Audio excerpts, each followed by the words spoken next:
el intertexto fáustico en la literatura.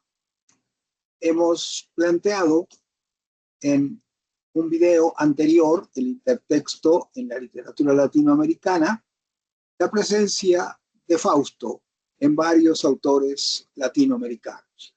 Ahora hablaremos a nivel general de la presencia de Fausto o de cómo se desarrolló el tema de Fausto en la literatura en general. En primer lugar, tenemos a Christopher Marlowe, quien escribe la trágica historia del Doctor Fausto. En el Renacimiento isabelino, Marlowe, joven dramaturgo, retoma los planteamientos que se habían dado en la última etapa medieval, como lo explicaremos más adelante, pero su caracterización del tema fáustico es todavía incipiente. Observemos en este drama el excelente manejo del monólogo y en contraposición el diálogo se vuelve por momentos intrascendente y lleno de lugares comunes que bien podían haberse dejado a un lado. Impacta el destino de su personaje, Fausto, quien al vivir su propia catarsis se entrega a la condena reservada por su soberbia o para su soberbia.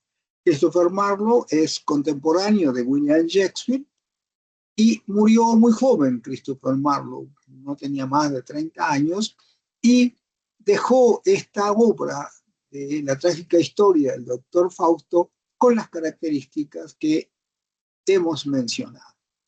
En segundo lugar, el caso de William Shakespeare es mucho más representativo porque Shakespeare es un creador más profundo, más radical, más simbólico que lo que pudo haber llegado a ser Christopher Marlowe, quien murió tempranamente. Shakespeare es contemporáneo de Marlowe, entonces, aunque la muerte temprana de este no los autorizó una convivencia intelectual completa. Igualmente coincidieron en muchos aspectos de sus respectivos planteamientos dramáticos. Shakespeare no desarrolla premeditadamente el motivo fáustico, pero en muchas de sus obras resulta posible descubrir claves ocultas que a modo de discreto guiño de ojo refieren a la conocida lucha del hombre por imponerse a su destino. La obra que hemos escogido para trabajar el asunto propuesto es Macbeth. En este caso, el protagonista no representa a un científico, como lo fuera Fausto, sino a un soldado, a un político aristocrático que busca la gloria. Shakespeare, quizás sin proponérselo, aborda el tema del pacto diabólico en esta tragedia, en donde el personaje central se entrega a una relación maligna con las brujas que interceptan su camino. En tal contexto no faltan a la cita ni las fuerzas enigmáticas del mal, ni el pacto para obtener altos beneficios, ni el engaño, ni el hombre que involuciona desde la duda hasta la certeza de querer aquello que él intuye desde el principio como su propia perdición, pero que igual se entregará a ello motivado por la ambición sin límites. Además, a pesar de la envidia universal que despertó la obra shakespeariana, igual el escritor terminó por quebrar esa barrera imponiendo estructuras estéticas que van desde el Renacimiento inicial hacia las formas barrocas apenas anunciadas en el ambiente europeo. Esta tragedia, Macbeth, de William Shakespeare, ha sido muy estudiada. Hay un pacto con las brujas cuando Macbeth regresa después de haber derrotado al Thane de Cawdor, es interceptado por las brujas que lo saludan con un una misteriosa bienvenida. Y a partir de ahí, Macbeth irá madurando la idea de matar a su propio rey, mediante un pacto implícito con las brujas, que sería o es un pacto diabólico. Wolfgang Goethe es el autor del Urfaust, conocido como primer Fausto. Y se puede observar en este primer Fausto algunas características que vamos a comentar. En el marco del intertexto, Goethe retoma muchos de los planteamientos de Marlowe, pero los transforma magistralmente para alcanzar una producción trágica, con recursos formales muy bien trabajados y con una elaboración conceptual llena de matices, en donde el contraste barroco prevalece. En el territorio de las influencias, llama la atención la enorme similitud entre los monólogos iniciales de ambas obras. Estéticamente, el de Goethe alcanza un vuelo semántico más logrado y el de Marlowe lo vemos como más acartonado y algo amarrado a formas literarias preconcebidas que imperaban en aquella época. Dicho en una sola expresión, el del inglés es de un renacimiento que no presiente para nada el barroco inminente.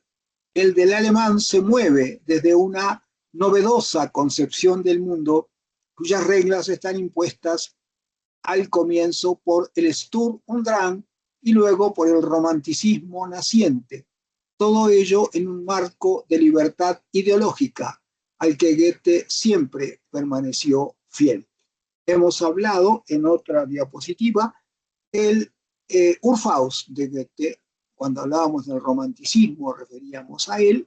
En un video, más exactamente, que es el video sobre el romanticismo, tratamos este tema, el tema fáustico, indirectamente, y acá directamente estamos planteando estas coordenadas que nos permiten entender cómo, en el marco del intertexto, como decíamos al principio, Goethe va a retomar algunos planteamientos de Marlowe, pero lo hará de un modo diferente. La carga artística en Goethe es mucho mayor que en Christopher Marlowe.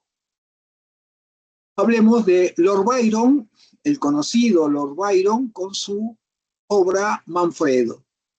Se trata de otro autor inglés, cual que lo había sido Christopher Marlowe, pero que aparece varios siglos después de los mencionados. Pertenece Byron al movimiento romántico británico y destaca de una manera particular por su producción lírica. La obra que analizaremos o que presentamos aquí es Manfredo. En ella podremos observar de qué modo el motivo fáustico reaparece relacionado con lo sobrenatural y la magia. El sentido de culpabilidad prevalece en el drama y se resuelve de un modo peculiar. Invitamos a leer a Manfredo de Lord Byron porque es muy representativa de este aspecto que mencionamos.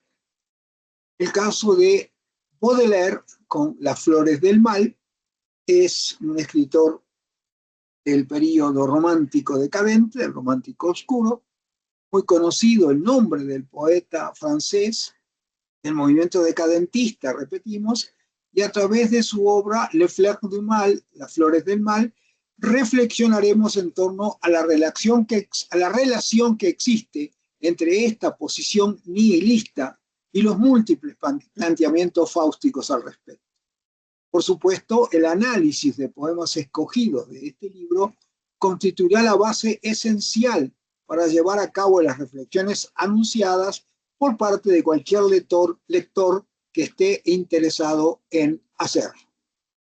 Calderón de la Barca, con El Mágico Prodigioso, esa es su obra.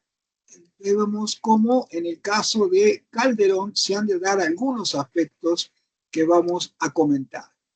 El mal llamado movimiento barroco en España apareció signado desde sus inicios por la abrumadora tendencia católica, en donde santos y devotos combatían contra las fuerzas del mal representadas por Satán y sus secuaces. Aclaro que les digo yo aquí, el mal llamado movimiento barroco en España es porque muchas veces se restringe a España el nombre de barroco y va mucho más allá, porque barroco es una forma de vida, es una expresión de la inteligencia humana, pero también se le llamó barroco a este movimiento español en el cual se encontraban Calderón de la Barca, Quevedo, etc. Entonces, esa aclaración es importante. El mágico prodigioso es la obra que mencionamos, se desenvuelve en una Roma en la cual comienzan a surgir las primeras comunidades. El personaje principal, Cipriano, es un hombre interesado en el estudio, en la religión y en la ciencia. Precisamente en este contexto descubre un pasaje que encierra una definición del Dios único, pero su dedicación al conocimiento se ve interrumpida por los pensamientos profanos que lo llevan a enamorarse de Justina, una fervorosa penitente. Cipriano hará un pacto con el diablo al ser rechazado por la doncella, pacto mediante el cual se halla a la búsqueda de una pasión marcada por los deseos eróticos. Los motivos fáusticos serán reorganizados de acuerdo con el contexto general y aplicados en el margen de su comparación con las otras producciones aquí analizadas. El mágico prodigioso es una obra fáustica, es una obra diabólica, en donde el pacto con el demonio para conseguir los favores de la doncella por parte de un hombre que no debería haberlo hecho así, resalta de una manera especial. Hablemos ahora de Oscar Wilde y de su novela El retrato de Dorian Gray. Una novela genial, maravillosa, del escritor irlandés, británico-irlandés. En El retrato de Dorian Gray, el autor irlandés aborda el tema de la juventud eterna, que se consigue, por supuesto, mediante la intercesión satánica. Es una novela llena de símbolos recurrentes, en donde un hombre lucha contra sus deseos, entre sus deseos y la realidad. Sus búsquedas se parecen a las de los otros personajes de esta investigación, aunque pensamos que llegan a ir mucho más allá para aterrizar en el terreno metafísico de la propia desesperación, cuanto para alcanzar sus fines se ve obligado a ser un artífice más de la corrupción y la miseria. En el retrato de este joven noble, Dorian Gray, había sido retratado por un amigo y al ver el retrato, él comprende que ese retrato ha de permanecer siempre igual por el tiempo y él irá envejeciendo. Y enfrente al retrato dice, si pudiera ser de otra manera, si pudiera ser a la inversa. Es decir, que el retrato envejezca y yo no. Ahí está dado el pacto implícito o explícito con el demonio. Ese es Oscar Wilde a través de El retrato de Dorian Gray.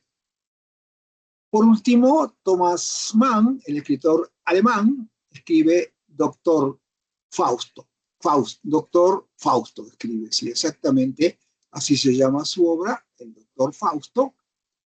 Y ya ubicados en el siglo XX, el escritor alemán, en su obra Doctor Fausto, aborda el conocido tema. La estructura, los recursos de estilo, la filosofía, el manejo de los símbolos y los personajes son diferentes a lo que concebimos como el Fausto tradicional. Se trata de narrar la vida de Adrian Leverkühn, un compositor y pianista insatisfecho con sus logros y que halla en los brazos de una prostituta la aparente felicidad. Mann rinde tributo a Goethe, a Nietzsche y a Schopenhauer, entre otros.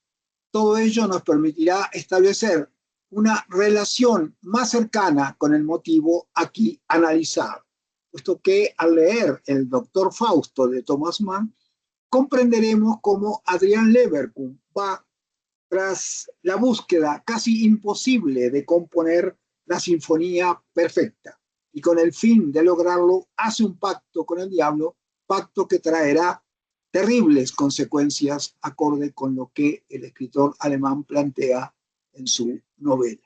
Estos elementos que les hemos mostrado a ustedes nos ubican en la perspectiva de los diferentes Faustos, digamos así, que arrancan desde Christopher Marlowe y llegan hasta Thomas Mann.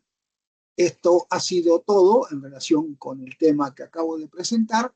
Un amistoso saludo para ustedes. Buenas noches.